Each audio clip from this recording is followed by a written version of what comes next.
All right, follow along as I make a brand new recipe, almond flax keto cookies.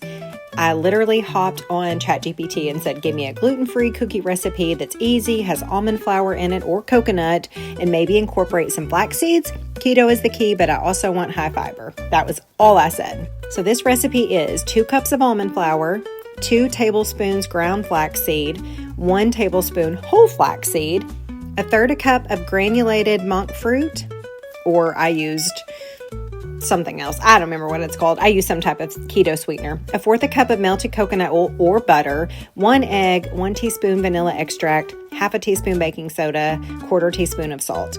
Also optional if you want to add some chocolate chip cookies or maybe some chopped pecans. Now here's the deal. I had never made this before. I kind of knew what to expect because I enjoy flaxseed and I use a lot of almond flour, but you never know when you try a new recipe. I knew I didn't want to go to the store. I'm out of a few things. I'm out of coconut oil. So I just went to ChatGPT and was like, help me find a cookie recipe. I want something sweet this afternoon. I'll put the full recipe in the comments, but I do want to point out and say that I did not have any ground flaxseed, so mine is all whole flaxseed.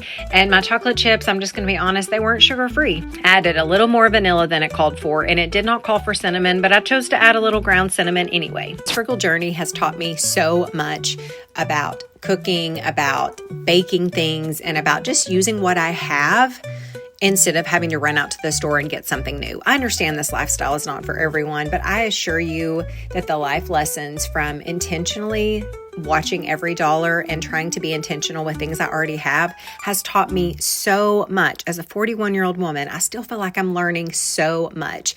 These cookies turned out a little bit darker, but if you make them, don't panic. It's because they're almond flour. Also, I'm a fan. Now, I also think you could have added probably more chocolate chips or maybe some shredded coconut. And if I make this recipe again, which I probably will, I'll add that. I also think a big scoop of peanut butter on top would be delicious. But all in all, I am not mad at this new recipe and I hope you enjoy it as well. Let me know if you try it. Happy Sunday.